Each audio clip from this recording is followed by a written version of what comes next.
Ngasigi episode sida US former President Donald Trump ta assassination attempt taukhiba chahi kungi angang Thomas Matthew Crooks ki matang dani. Video sida Trump attacker ki matang dai khoina kari khangi Thomas Matthew Crooks kanano investigators sing na kupna thijinba amadi Thomas Matthew Crooks ki education career thodokda magi motivation karino victim sing kanano haibana chingba points kayada nainagani yamna interesting oigani mayam lagba phobing view lobirasi Pennsylvania ki butler da Donald Trump ki campaign rally da nongmai kap khiba miyoido Pennsylvania ki Bethel Park ki Pittsburgh area ki local angang amagi ming Thomas Matthew Crooks ni haina FBI na sakhangki amadi lebak pumna tabadangaknaki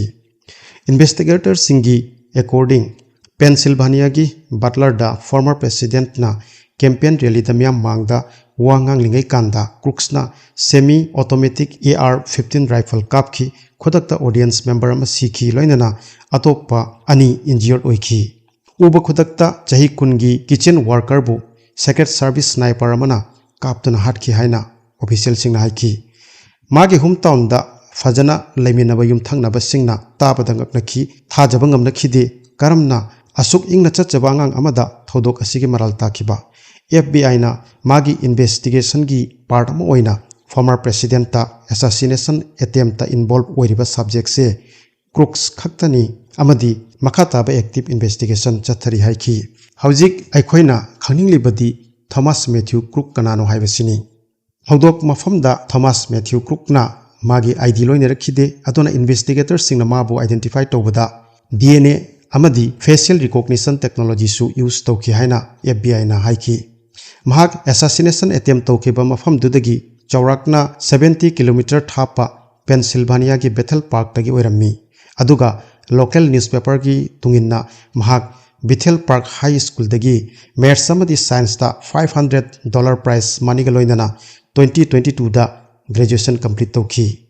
mahak magi yum dagi pangthap thap taba local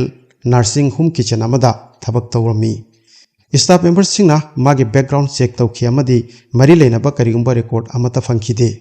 September 2021 dagi May 2024 fawba Crooks Bethel Park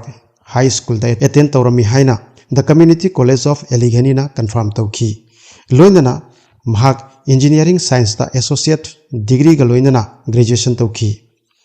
BBC ta pirakhiba statement amada thak wangba ijat ga loinana Crooks graduation tawkiba amadi magi record sing kangduna yengluba kanda disciplinary student conduct amadi security related incident amata the Community College of Allegheny na phangdabagi notice pirakhi US media ge according mahak registered Republican ama oina state voters record ta sotawi election donation filing amadi news reports ki according mahak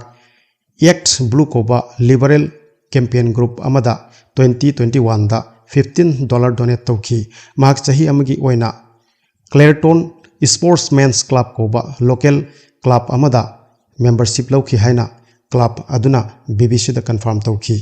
Pennsylvania Ohio amadi West Virginia gi state area ahumda shooting facilities ta kwaidagi mingchat leibasingi manungda ama oiriba Pittsburgh ki kha thangbada leiba yamna chawba club amani masida members chawrakna 2000 dagi su hena lei masida 171 meters thapa target ki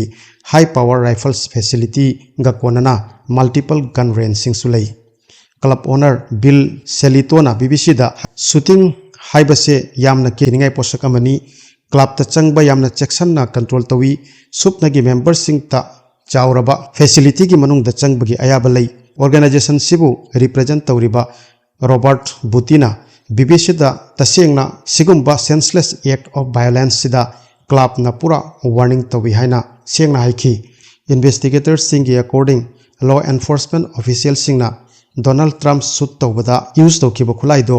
Crooks ki father na purchase tawba AR style rifle ni haiba khangki machani pagi khutta khulai do karamna lakhi haibagi chapchaba wa amata leite adumoinamak thodok tuda mari leinaba clue amata sumapagi mafamdagi hojik phawdi phangdi but official amana hai Crooks ki father na khulai do tha taruk ki mangda leiki BBC ki US partner CBS ki report tungina authorities hai 50 round gi ammunition box ama Crooks na leikhi. US media report ki according guns amadi demolition content ki oina maming leiraba YouTube channel demolition range ki t-shirt su Crooks na likhi. Makhal kaya gi guns amadi explosive device singda feature toba video singi channel sigi subscriber million gi mathakta oirami. Adubu khangde channel sigi influence na Crooks ki senseless oiba thabak si lawkhibra haiba. Shooting gi mathangi numitta chingnaba device kaya su Crooks ki garidagi fangki haina law enforcement sources na CBS ta pankhi. CBS ki according Crooks ki khutta bazar da fangba equipment amasu yawrami maduna atai device singdubu sijinna ngamhanba mali. Thodok mafamda device singdubu secure amadi investigate tawnaba bomb technician singbusu kaukhi. Mana pangthokhiba thabak sigi maram karino. Crooks ki identity establish tawratungda police amadi agencies singna Crooks ki motive pu investigate tawbauki. Sukkuina makhoi thodok sigi mangda kanagum amattabu identify tawngam hodaba. 15th July da FBI na hai magi forensic expert singna Crooks ki phone amadi ataya digital device singbu mai pak na access tawkhre amadi makhoina madu examine tawduna thodok sigi langjin thijin ba hokre. Nongmai kapkhibagi numittuda FBI Pittsburgh Special Agent in Charge Kevin Rozek na haiki Crooks ki motives karino identify tawnaba chok thaba leitana investigators singna thabak sugani thokhiba thodok adugi maram thijinbada thakaya changjirabasu. Crooks ki father Matthew Crooks na CNN da wangangba kanda karamba narakno engonda thoklaribase ai hotnari karino haiba khangnaba but ngaiba darkar oigani. Ichagi maramda ngangbagi mangda aina law enforcement ta tok tawdiba fawbudi ai karisu makhataba wa thamloi haiki. FBI gi twinna Crooks ki family investigators singa fajana cooperate tawi. Law enforcement sources ahumbu panduna CBS na report tawi madudi Crooks ki father na shooting gi tungda police ta call tawkhi. Adamoinamak call dugi nature di hojik phawbata sengba khangdri. Apunbada hojik phawbada Crooks ki father da 100 interviews dagi henna conduct tawkhre. Crooks magi parents ka laminar ba yum dugi lambido police na seal tawkhi. July 15 da yum dugi searching complete tawkhi. Yum thangna ba nupi amana CBS ta hai magi yum ahing nongyai da warning amata tawdana police na khudak ta khali tawanki. Crooks ki yum gi akoi bada bomb investigation su tawkhi haina Bethel Park police na haiki. Yum dugi mangda police vehicle ama changliba lambi da block tawduna area tu ta access control tawkhi. Lebak pokpo namit ke nungthinda Crooks ki yum gi mangda police yellow tape punba ukhi. BBC na yum dugi tungthangba saruk clearly ukhi but kana ama changba thokpadi ukhide. Lambi da residents natana atai atopa kana ama ta chatpa allow tawkhide. Law enforcement sources na CBS ta haiki madudi makhoi shooting mangda planning khara soidana leramgani thajai. Planning da matam kayam lauramgani haibadudi chathariba investigation gi subject ki mathakta depend tawgani. Police na thabak si Crooks na mathantana pangthokhibani haina thajai but mahak rally da loina khibra haibagi matangda su investigation chathari. Karamba makhalgi miyoina mahakse hojik phawbadi confusing ni Crooks kanano haibase matamgi cheyat na pa picture ga punna loop thakre tawkhatpangamdana. KDK haiba local news outlet amada maga school chatminaramba local ngang kharana wa ngang kanda mahakse mathanta tongan naitom leijaba amadi toina mi kihanba dhamkaiba aduga karigumbadana sadan bagi fijol su siatli haiki. But matugi opposite ta Samar Barkley Kobi atopa amana BBC da haiki mahak matam pumbada school da TS khuding da fajaba grade ta fangduna laki amadi mahak history da yamna thawai yaujai. Nupi machaduna mahakpu waja singna yamna pamjaba satra amusu oirami haina makhatana pankhi. Atopa singna mabu ingtapa angang ama oina ningsingnari. Bethel Park ta leiba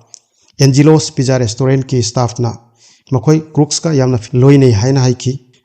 Restaurant ki owner Sara Pitkona staff singi manung da kharadi Crooks ki classmate oirami. Makhoina khangi madudi tuminna mathanta leijaba haina bani but makhoi thajaba ngamkhide madudi ingna chikna leijaba misina karamna violence ta onkriba masi tabada haifet ngauba jatni aduga kanagumba amana maru oina punsigi ahobada sumna taukhi gani haibase khallubada yamna nungaite haina restaurant owner sara petkona makhatana panki Bethel Park High School Varsity Rifle Team ki former member Jameson Meyers na Crooks pu normal boy amani mahak particularly popular di na tihaiki mahak fajaba angang ni kanagisu phattaba ngangjadaba amadi aina kaidonungda khallude madudi mahak na handak tawthorakliba thodok sibu tawrakani haiba Bethel Park ki u pareng horiba lambi gi community members sing lai chamchamna ngaknaki madudi yamna ingba angang amana shooting dugi maral phangkhibada asumna Crooks ki loina tinaba chamin chapinaba taminaramba mamanaba singna Crooks ki maramda makoina khangba singdo share tawnaraki thodoksida pumnamak ngaknaki thodoksina hogatlakliba angang singi mama mapa oiba singna matam leiringai angang singi matangda mikup nahum singduna leijabagi darkar oibra haiba parase thambirabani cheksin si aikhoi ing tapi haiduna hadok pasulurabani hojikti kaya tawaramgani Crooks ki mama mapado macha su loikhre aduga tungda lehoriba makhoi gi mathakta badnam amadi harassment kaya su nangba haibase soidrabani shooting da sokhiba miyesing kana kanano miyei ama sikhi aduga atoppa anina sokpanki CBS News report ki according victim homework rally de attend taukhiba nupa ngaktani haiki Sunday da news conference amada Pennsylvania Governor Josh Shapirona shooting da sikhiba miyoido Kori comparatore ni haina identify taukhi mahak chahi yankai suraba volunteer fire chief amani magi family members singbu kannaba opsinba kanda gulina panki comparatore bu governor na hero ama oina sire haibiki atopa injured oikiba anidudi David Dutch amadi James Copenhagen ni makhoi hojikti karisu tawdre Trump campaign gi National Finance Director Meredith O'Rourke organize toba GoFundMe haina mingthonba page ama attack tugi pungja kharagi tungda victim singi family da donation gi damak setup tauki amadi hojik fawbada $340,000 henna fundraise tawkhre masigi senfam se INR da yengluba kanda 2,84,14,837 rupees thoki miyamna injured oikiba miyoi singi damak pirakhi aduga US government na kayam pigani haibagi clear report ti phangdri but soidana leiramgani thajai episode sigi oina matang sida loijere adom gi mod karino comment tat soidana thambiyu video sibu penbiragadi like amadi share copy ganu channel sibu subscribe tawdribo iragadi subscribe tawsinbiyu amadi bell icon da click tobiyu mathang lakadaba informative oiba kanaraba video singi notification adongi mafam da su hana phangbigani mathangi video da amuk unasi thank you